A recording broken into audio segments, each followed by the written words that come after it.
What's up guys, it's Rogue here and welcome back to yet another amazing video on the channel.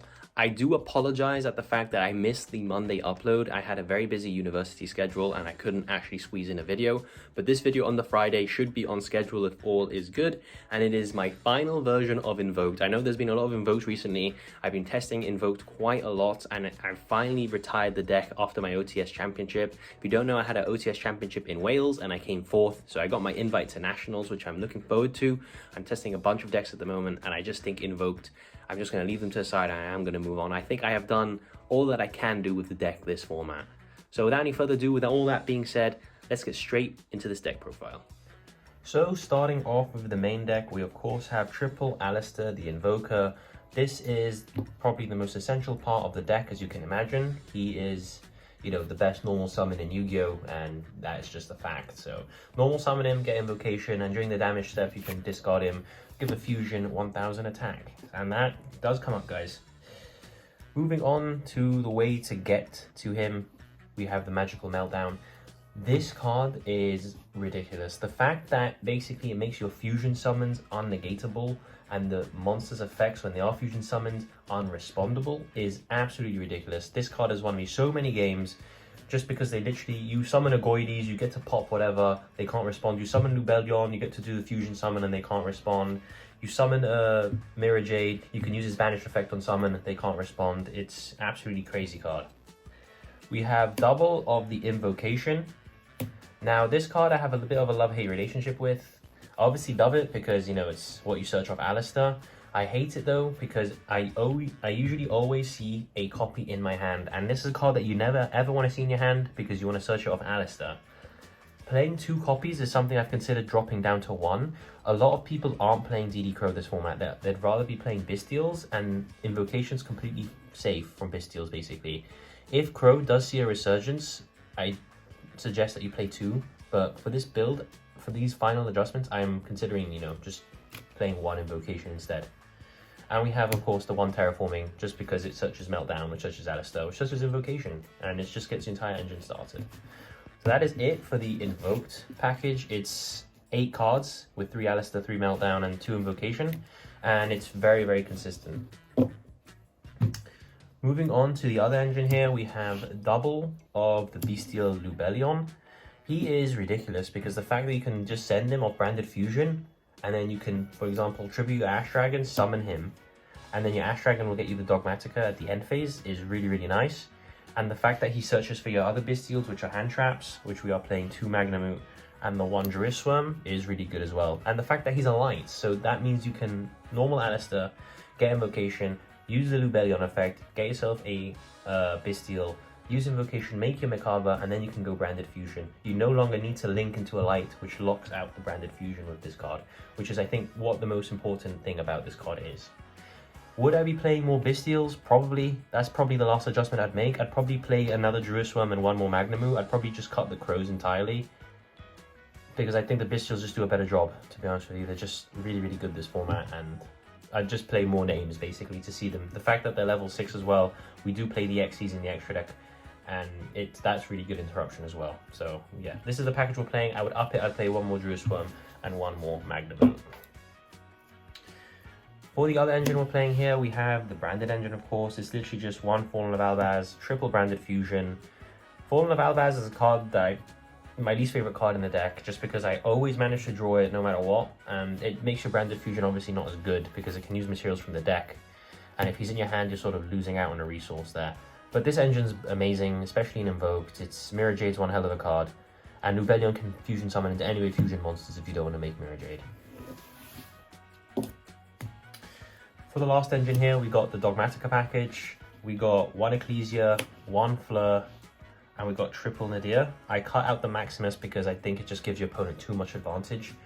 It gives your opponent basically a chance to play on their turn 0 if you have Maximus, so I thought I'd just play 1 of each and 3 Nadir Servant. Nadir Servant is crazy. It's basically a better engage in my opinion. You can Nadir Servant, dump Garura, add Ecclesia, draw a card, and then Ecclesia can get you your Fleur de Lis. So that is absolutely insane off one card. And if, for example, you've used Pot of Prosperity and you can't draw, you can just send the Entis and pop something for free. So Nadir Servant is amazing. The fact they can grab from the graveyard as well. You can use these guys as extenders if you have it, if you have the Nadir. If you use the Ecclesia summon effect and you don't search, you're not locked out.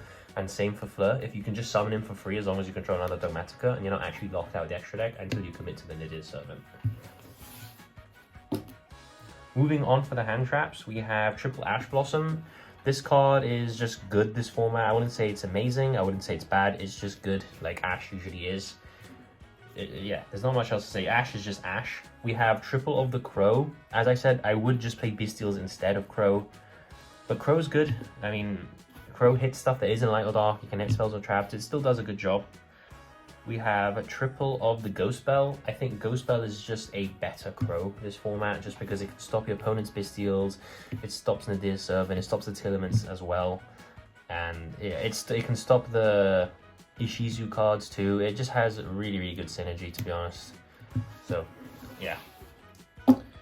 And then we obviously have probably the best hand trap of the format, Triple Infinite Impermanence. It doesn't trigger tactics, it can't be called by.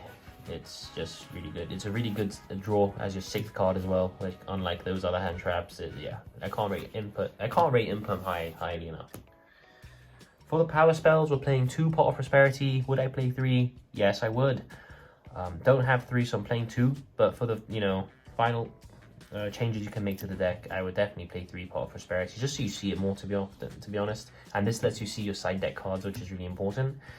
In the OTS Championship, it was game 3, and I sided in the Sanctum package. I did my full normal combo, and then I Prosperity'd for 6, and the 6th card was the Sanctum, which got me the Scythe and won me that match. So Prosperity is really good for seeing those side deck cards. 2 Forbidden Chalice. This is sort of like a little spicy tech I'm playing.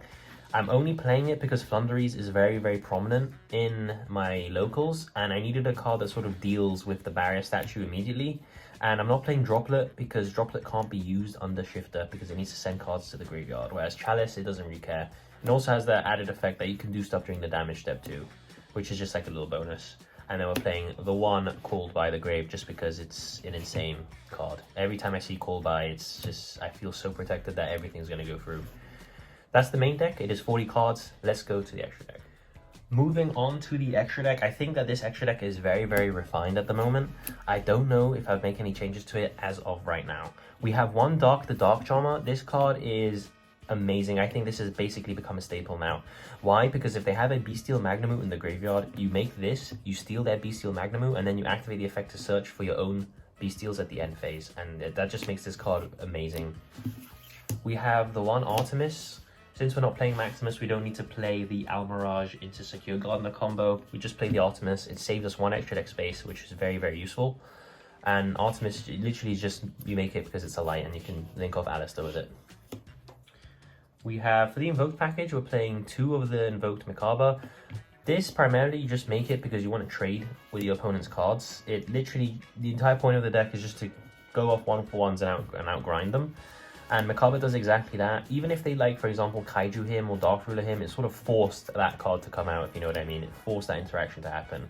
And if they don't, you can just negate, important stuff. It's a Mystic Mine out, but that card's got banned, so thank God. But yeah, this is like one of the only Mystic Mine outs. If they activate Mine, you can negate it with Macabre, sort of thing. But yeah, Macabre is just good. We have a Goides, who's quickly become like my favorite invoked fusion monster. He's just so versatile. The fact I'm playing 2 Macabre is also something I wanted to quickly mention. I feel like if you play 1 Macabre, you might as well play 2. Because if they out the 1 Macabre, you already have your light to make the second one, if you know what I mean. And the invoked engine recycles itself. So I feel like playing 1 Macabre will let you play the second, and then the second can be used for the Goides, since this does need a fusion monster. And remember, you can use cards from either player's grave, so it's useful to banish those Tillament fusion monsters if they do leave them in the graveyard. And Goides is just really good. He's a lot of OTK potential through this card. And we have the one Invoked Kaliga. Kaliga is essential in the Flunderies matchup. If they don't open Dark Ruler no more, or a way to remove Kaliga, they lose, because they can only activate one effect per turn, and all of the Flunderies use their effects to gain that additional normal summon and do all those nice things. So Kaliga basically wins you the Thundereeze matchup if they don't open a way to out it. For the branded stuff, we have one Mirror Jade with, of course, the Lubellion. This is just an amazing package. Lubellion doesn't actually have to make Mirror Jade, which is something I realized very, very recently. And I was sort of mind blown. It doesn't even need to make a card that lists Fallen of Albaz. It can make you any fusion. So you can literally fusion into your Kaliga, you could fusion into your Goides, you can do a bunch of stuff, but most of the time you will be making your Mirror Jade. And your Mirror Jade is just an on-target banish. It sends for cost, which is absolutely insane. So even if they imperm it, if they Dark Ruler it, you can still send for cost, usually your Ash Dragon, which we are playing of course, and that gets your Dogmatika engine started for next turn. We're also playing the Alba Lanitus. I feel like I don't really use him as much as Ash Dragon, obviously, because Ash Dragon gets you the Dogmatika cards, but this, if you do need a branded fusion, you can just dump it and then you can, you know, fusion summon again your Lubellion, and that will get you into anything else. So yeah, I wouldn't change anything about these guys. These guys are pretty perfect. For the Nadir Servant targets, we're playing the one Garura. This card is just really nice, to be honest. The fact that it just goes to grave and draws you one. You can make it with Lubellion, and it actually puts 3k damage on the board because it does double damage, which is kind of nice. We have the Entis, which is just, you know, you get to pop one for free. We all know what Entis does. We have the Mud Dragon of the Swamp. Now, the Mud Dragon of the Swamp is because I play Super Poly in the side deck. I will be showing you the side deck as well. And since I recently realized you can make it with Lubellion, it's actually kind of good to make it with Lubellion, to be honest. If you make it with Lubellion, for example, and then you can normal summon your Alistair, if you call Dark before, they can't actually like interact with your Alistair. They can't imperm it, they can't Baylor it. It's really, really nice. For the last two cards, we have one Wallow, founder of the Druid Dragons. This card is really, really nice Graveyard Disruption against Tillaments. And since we are also playing Ultimate Slayer in the side deck, it gives us a viable Xyz monster to dump. So if they do have Totally Awesome, you can Ultimate Slayer, send this, and you know the Toad doesn't have to, you don't have to deal with this with that Sprite Elf Toad combo. And if you do make it, it gets very, very big and it's good disruption. And then we have the Psyframe Lord Omega as the last card. Lets us hit any synchro as well with Ultimate Slayer, usually Barons, and we do play Gamma as well in the side deck. So if you Gamma someone, you can make the Omega and loop another card out their hand. With that being said, let's go to the side deck. Moving on to the side deck, this is something I don't usually show because it's usually up to preference and what the matchups and locals are, and your OTS championship like matchups are, like what decks are most popular around where you live. But I'm going to show you it anyway. So we got the one driver, triple Gamma. I usually always side this in for going second. I would side out a Invocation, and I'd probably side out the Prosperities and the Call By, and I'd put this in. Unfortunately, I always draw the driver, but if you're a bit, if you just draw better than me, you can actually utilize Gamma most of the time, which is really, really nice, because he's really, really good into the Sprite matchup, because he negates and removes the level 2. For back row removal, we have triple Cosmic Cyclone. Now that Mystic Mine is gone, we don't really have to worry too much about the back row removal. I still play triple Cosmic, but I took out the Harpy's Feather Duster, and I didn't really miss it, to be honest with you. The Cosmics are just, they do their job. We have double Super Poly, which I know is a bit of a hot take, but I needed to basically make room in the side deck and something needed to go, because I also wanted to play double Ultimate Slayer. I feel like Ultimate Slayer is a very underrated card at the moment. I feel like it's just a worse Super Poly, but in some situations you prefer the Ultimate Slayer, if you get what I mean, because you do want to get that plus in the graveyard of the Entis or the Garura.